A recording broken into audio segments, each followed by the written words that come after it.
Bismillahirrahmanirrahim. Pagi ni kita nak bincangkan berkaitan dengan topik earnest deposit. Earnest deposit ataupun lebih mesra kita panggil sebagai booking fee lah.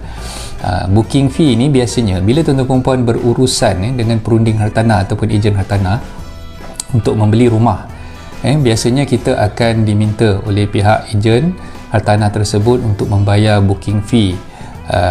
Booking fee yang kita bayar ni sebenarnya tuan-tuan perempuan, jumlahnya adalah tertakluk kepada perbincangan dan persetujuan kedua-dua belah pihak lah, di antara tuan sebagai pembeli dan juga dengan ejen hartanah tadi.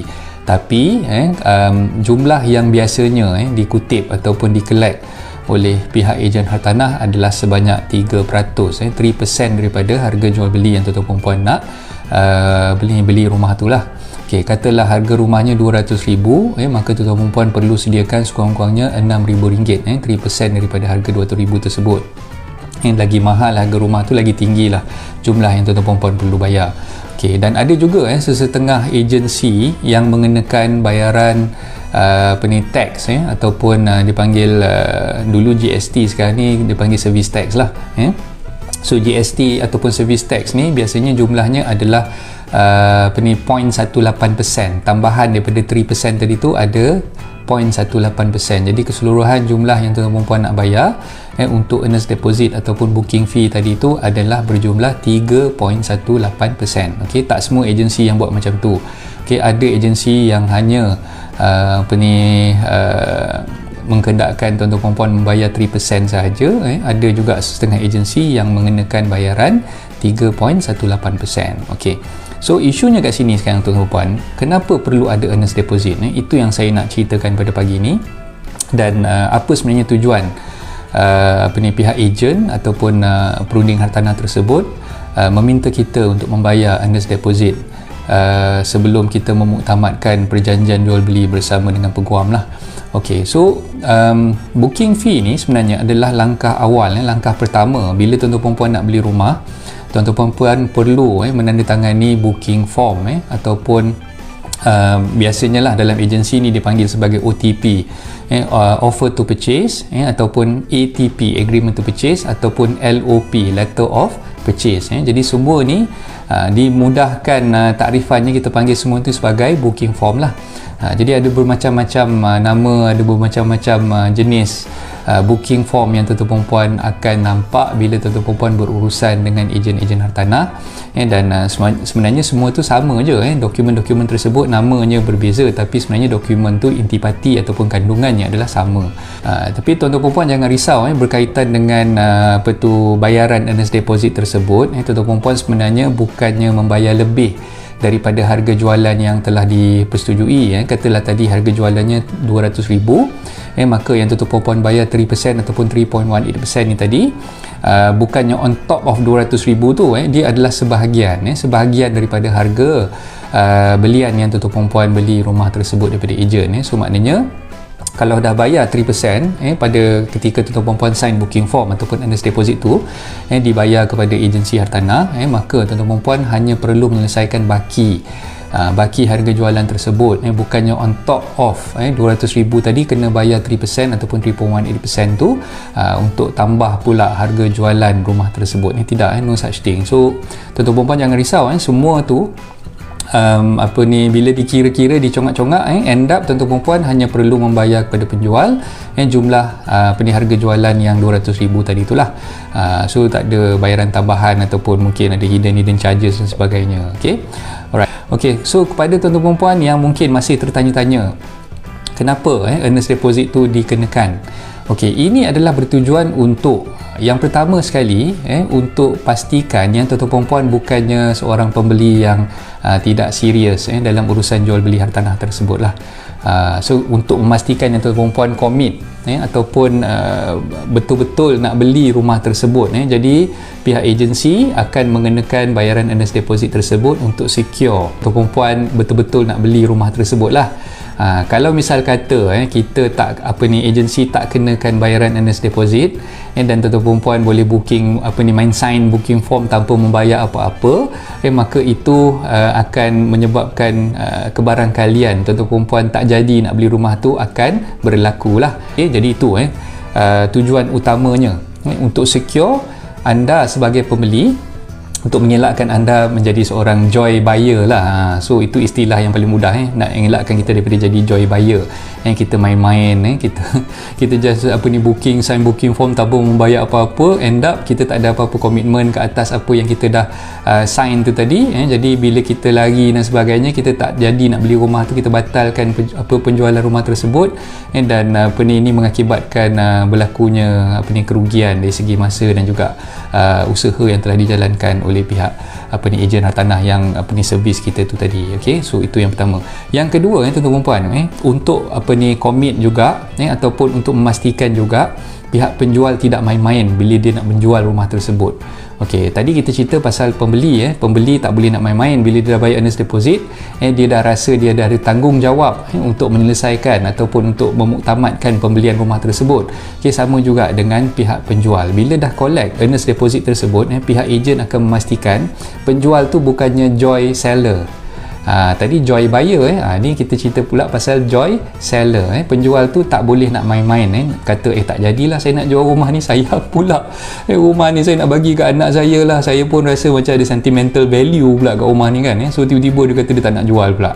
Okay, so bila berlakunya macam tu, tadi kita dah cakap untuk mengelakkan jadi joy buyer untuk pihak pembeli, untuk joy seller ni pun kita nak mengelakkan penjual tu daripada menjadi joy seller, tak jadi pula nak jual rumah tersebut di kemudian hari. So bila dua-dua pihak dah bayar, apa maksud saya tadi, dua-dua pihak dah tanda tangan booking form tersebut, maka yang pembeli ni tadi dia perlu teruskan pembelian rumah tersebut, dan dia tak boleh lah nak kata tak jadi pula nak beli rumah tu, dan seller tu pula vendor ataupun owner tu dia tak boleh lah nak kata dia tak jadi pula nak jual rumah tersebut. Bila dah bayar earnest deposit ataupun booking fee tu, sebenarnya tuan-tuan puan, untuk pihak pembeli, agensi ataupun owner tersebut berhak untuk forfeit, ataupun menghanguskan duit earnest deposit yang dah dibayar sekiranya kita sebagai pembeli tak jadi nak beli rumah tersebut, tak jadi nak sign SPA ataupun nak meneruskan pembelian rumah tersebut.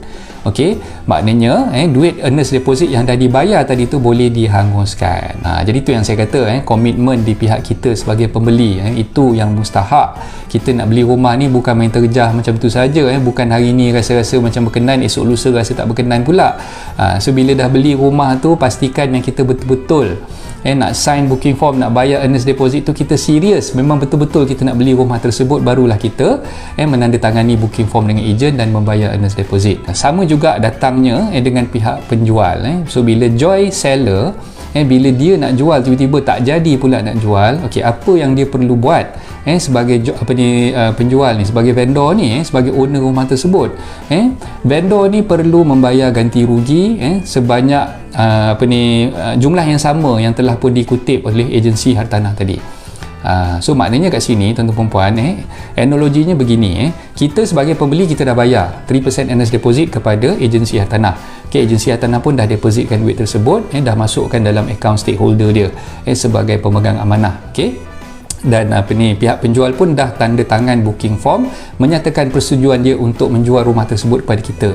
Okey, tiba-tiba macam yang saya cerita awal-awal tu, tiba-tiba katalah dia sayang nak jual rumah, tak jadi pula nak jual rumah tu. Okey, dia macam-macam alasan dia create lah, inilah itulah apa semua, anak dia nak lah rumah tu, macam-macam lah kan.